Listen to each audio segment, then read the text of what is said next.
మొట్టమొదటిగా త్రిత్వ దేవునికి నా హృదయపూర్వక వందనాలు. అలాగనే ఈ కార్యక్రమాన్ని వీక్షిస్తున్న మీ అందరికీ నా హృదయపూర్వక వందన మరణాత. మరి కొద్ది నిమిషాలు దేవుని యొక్క వాక్యాన్ని ధ్యానం చేసుకుందాం.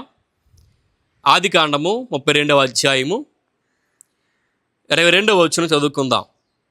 ఆ రాత్రి అతడు లేచి తన ఇద్దరు భార్యలను, తన ఇద్దరి దాసీలను, తన 11 మంది పిల్లలను తీసుకుని యొబ్బేకు రేవు దాటిపోయాను. యాకోబు వారిని తీసుకుని ఆ ఏరు దాటించి తన కలిగినంతయు పంపివేశాను. యాకోబు ఒక్కడే మిగిలిపోయాను. ఒక నరుడు తెల్లవారు వరకు అతనితో పెనుగులాడను. ప్రార్థన చేసుకుందాం. సర్వోన్నతుడా, మహిమోన్నతుడా, మహిమగల రాజా, నీ యొక్క మహాప్రేమను బట్టి ఈ దినమందు, ఈ సమయమందు యాకోబు యొక్క అనుభవాన్ని నేను ధ్యానం చేసుకుని చూడగా, యాకోబు యొక్క అనుభవం మా యొక్క జీవితాల్లో కూడా మీరు ప్రసాదింపజేసి దీవించి కాపాడమని ఆశీర్వాదకర్తవు, దాతవు, పరలోకము నుండి దిగి వచ్చిన యేసుక్రీస్తు ప్రభువారి యొక్క అతి శ్రేష్టమైన నామాన్ని బట్టి వేడుకొనుచున్నాం పరమ తండ్రి, ఆమేన్. ఇక్కడ ఈ మాటను మనం గమనించినట్లయితే, యాకోబు ఒక్కడే మిగిలిపోయెను. ఒక నరుడు తెల్లవారు వరకు అతనితో పెనుగులాడెను. పెనుగులాట అనేటువంటి మాటను మనం చూస్తే, దీన్ని ఇంగ్లీష్లో రెస్ట్లింగ్ అని అంటారు, రెజలింగ్ అని కూడా అంటారు. మరి రెజలింగ్ అని అంటే ఇది ప్రాచీన కాలంలో ఒక యుద్ధం. అలాగనే ఇప్పటి కాలంలో చూస్తే ఇది ఒక గేమ్. ఎలా అంటే, మరి గత 4 రోజులుగా మరి ప్యారిస్ అనేటువంటి దేశంలో ఒలింపిక్స్ జరుగుతూ ఉన్నాయి. అందులో ఒక ప్రత్యేకమైనటువంటి ఆట ఈ యొక్క రెజలింగ్గా మనం చూస్తూ ఉన్నాం. అంటే ఎక్కువగా మనిషిని పట్టుకుని కింద పాడేస్తే పాయింట్లు వస్తూ ఉంటాయి. అలానే తొడకాలు పట్టుకుని మరి ఎత్తి పాడేస్తూ ఉంటే తొడకాలను ఎక్కువ పట్టుకుని కొట్టి వారి బలహీనలు చేసి మరి కింద పడేస్తూ ఉంటారు. అక్కడ వారికి పాయింట్లు వస్తూ ఉంటాయి. ఇది ఒక ఆటగా మనం చూస్తున్నాం. అలాగనే ఒకప్పుడు కాలంలో చూస్తే ఇదొక యుద్ధం.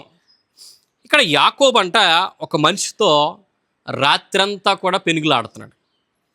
పెనుగులాడి ఎవరితో పెనుగులాడుతున్నాడంటే దేవునితో పెనుగులాడుతున్నాడు. ఎందుకు అని మనం గమనిస్తే, ఎందుకు పెనుగులాడాలి దేవునితో?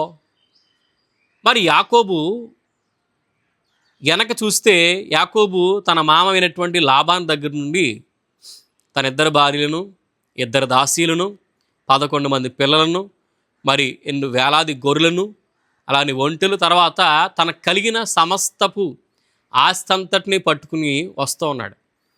వస్తున్న సమయంలో ఎదరేమో ఆ రేవు దాటి వెళ్ళి దేశం వెళ్ళే కొలది అక్కడ అన్న ఒక సైన్యముతో నా తమ్ముడు ఎప్పుడు వస్తాడా, నేను చంపేద్దామని సిద్ధంగా ఉన్నాడు. రెండవది, వెనక్కి వెళ్తే మరి ఎలా ఉన్నాడంటే ఆ లాబాను యొక్క బానిసత్వంలోనికి వెళ్ళిపోవాలి. ఇప్పుడు ఏం చేయాలి? మనుషులు చూడండి 2 రకాలుగా ఉంటారు. ఇక్కడ ఎవరైనా సరే అబద్ధం అవసరం కొలది అనేకమైనటువంటి అబద్ధాలు ఆడుతూ ఉంటారు. ఎందుకంటే మనిషి అనేటువంటి వాడు, అలాగనే మనుషుల మీద మనము అవకాశవాదులు అనమాట. గోడ మీద పిల్లి లాంటి వారు, దూకితే అట్టైనా దూకుతుంది, లేకపోతే ఇట్టైనా దూకుతుంది. అలాగా ఎదరేమో అన్న ఉన్నాడు, వెనకాలేమో తన మామ ఉన్నాడు. 2 వైపులు వెళ్ళినా అది నష్టమే. కాబట్టి ఇక్కడ దేవుణ్ణి పట్టుకుంటాడంట. ఎంతసేపు? రాత్రంతా పట్టుకుంటాడంట. రాత్రంతా కూడా దేవునితో పెనుగులాడుతున్నాడు. అక్కడ చూడండి, తెల్లవారు వరకు అతనితో పెనుగులాడను. తాను అతన్ని గెలవకుండా చూచి తొడగూటి మీద అతనిని కొట్టెను. అప్పుడు అతడు అతనితో పెనుగులాడుట వలన యాకోబు తొడగూడు వసిలెను. ఇక్కడ చూడండి, తెల్లవారుచున్నది, కానీ యుద్ధంలో మరి అతనితో పెనుగులాడేటువంటి దేవుడు గెలవలేకపోతున్నాడు. ఎందుకంటే యాకోబు పట్టుకున్నటువంటి పట్టు అలాంటిదంట. ప్రియ దేవుని బిడ్డలారా, మన యొక్క ఆత్మీయ దైవజనులు దేవదాసయ్య గారు ఈ మాటకు మరి ఈ పట్టుకున్న పట్టుకు ఆయన పెట్టినటువంటి పేరేంటంటే పట్టు ప్రార్థన అని పెట్టారు. ఈ ప్రార్థనకి పేరు అంటే మనకి ఏదైనా ఒక సమస్య వచ్చినప్పుడు చూడండి, ఏదైనా మనకు ఒక సమస్య వచ్చినప్పుడు అంటే భయంకరమైనటువంటి సమస్య, ఇక చావు తప్ప వేరే మార్గం లేనటువంటి పరిస్థితుల్లో, మరి వెనక్కి వెళ్ళినటువంటి పరిస్థితి, ముందుకు వెళ్ళినటువంటి పరిస్థితుల్లో ఏ సందర్భంలో అయినా మీరు ఉన్నప్పుడు దేవునితో పెనుగులాడండి. నీకు ఎంత స్ట్రెస్ పెరిగితే అంత ఎక్కువ ప్రార్థన చేయి. మనకి ఎంత స్ట్రెస్ ఎక్కువ పెరిగిందనుకోండి, ఎంత ఒత్తిడి పెరుగుతుందో అంతంతగా ప్రార్థన మనం చేస్తేనంట ఆ ఒత్తిడి దేవుడు తీసివేస్తారంట. చూడండి, రాత్రి అంతా అంటే యాకోబు ఒక సర్వసాధారణమైనటువంటి మనిషే, కానీ దేవుని పట్టుకునేంత పట్టుదల ఉంది దేవుని దగ్గర. కనుక మనము కూడా దేవుణ్ణి పట్టుకునేంత స్థితి మనకుంది, కానీ మనం దేవుని పట్టుకోలేకపోతున్నాం. ఈ రోజుల్లో మరి దేవునితో మాట్లాడేటువంటి మనుషులతో మాట్లాడేటువంటి సమయమే లేదు ఈ రోజుల్లో. అలాంటిది దేవునితో ఎలా మాట్లాడగలం? దేవునితో ఎలా పట్టుకోగలం?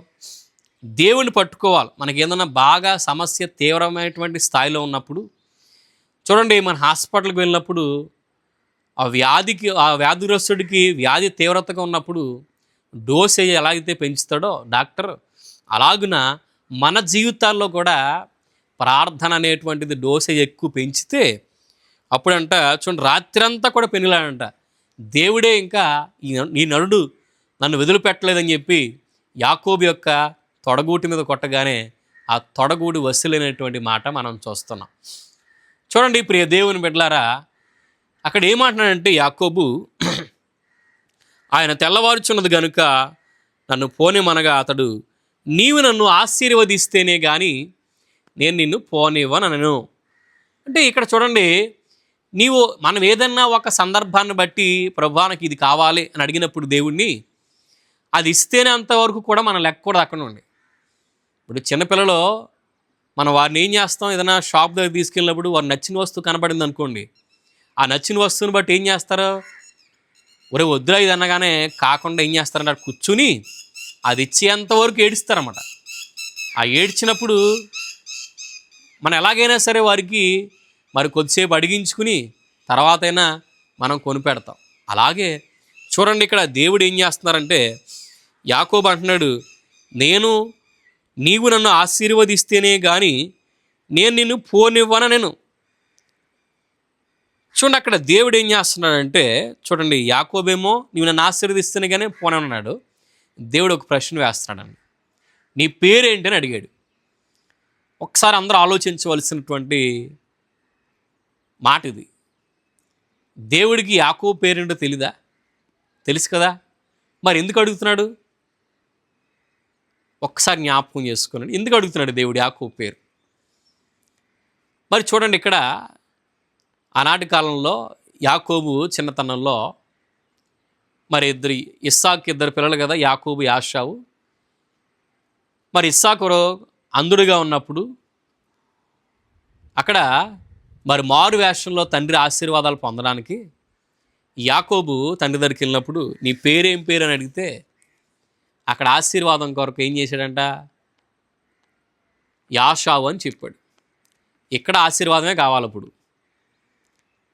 ఇక్కడ ఆశీర్వాదం కొరకు దేవుడు చూస్తున్నాడు, దేవుడు పరీక్ష పెడుతున్నాడండి.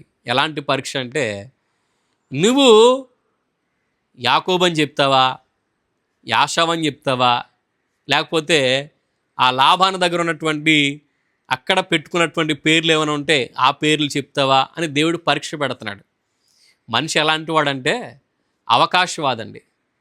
చూడండి, ఇక్కడ అవసరం ఇప్పుడు ఎవరికంటే వెనక్కి వెళ్తే లాభాను, ముందుకెళ్తే అన్నయ్యనే యాషావు ఉన్నాడు. ఇప్పుడు ఇలాంటి టైంలో ఏం చేస్తాం, అవసరం కొలది అనేకమైన అబద్ధాలు ఆడతాం. ఇక్కడ దేవుని దగ్గర ఉన్నాడు, దేవునితో పట్టుకున్నాడు. దేవుడు అన్నీ చేసిన తర్వాత గెలలేని పరిస్థితుల్లో ఉన్నప్పుడు దేవుడు అడుగుతున్నాడు, నీ పేరేంటి అని అడిగాడు. దేవుని బిడ్డలారా, పేరు యాకోబు అని చెప్పకపోయి ఉంటే గనక యాకోబు యొక్క చరిత్ర అక్కడితో క్లోజ్. కానీ యాకోబు ఏం చెప్పాడంటే నా పేరు యాకోబు అని చెప్పినప్పుడు దేవుడు చెవిడండి అక్కడ పరిపూర్ణమైన ఆశీర్వాదాన్ని దేవుడు ఇస్తున్నాడండి. అలాగనే మనం ఏదైనా ఒక సందర్భంలో దేవుని దగ్గరికి వచ్చి ఆయన పెరుగులాడేటువంటి విషయంలో, అనగా ఆయన అడిగేటువంటి విషయంలో నీ మనస్సు నిస్వార్థంగా ఉంటే మాత్రమే నువ్వు దీవించబడతావు. నువ్వు పైన ఒకటి అడిగి లోన ఒకటి పెట్టుకుంటే మాత్రం అది దీవించబడవు. ఎటువంటి అవసరం కొలది దేవుడి దగ్గరికి వచ్చావో ఆ అవసరాన్ని మనం దేవుడి దగ్గర అడగాలంట, మనస్ఫూర్తిగా అడగాలంట. అడిగినప్పుడు దేవుని పట్టుకున్నప్పుడు, దేవునితో విడవకుండా పట్టుకున్నప్పుడు, ఆయన మనం విడవకుండా పట్టుకున్నప్పుడు శ్రమ ఎక్కువ అవుతుంది. ఎంత ప్రార్థన చేస్తే అంత శ్రమ ఎక్కువ అవుతుంది.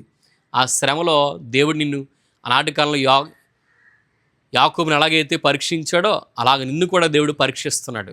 కనుక దేవుని బిడ్డలారా, అటువంటి పరీక్షలో మనం కూడా నెగ్గేటువంటి కృపా ధన్యత భాగ్యము ప్రభు నీకును నాకును ఎల్లరికును అందింపజేసి ఈ వాక్యము ఈ వినికిడిలో మరి యాకోబుకి ఇచ్చినటువంటి ఆశీర్వాదం ప్రభు మనకు కూడా దయచేసి దీవించి ఆస్వాదించును గాక.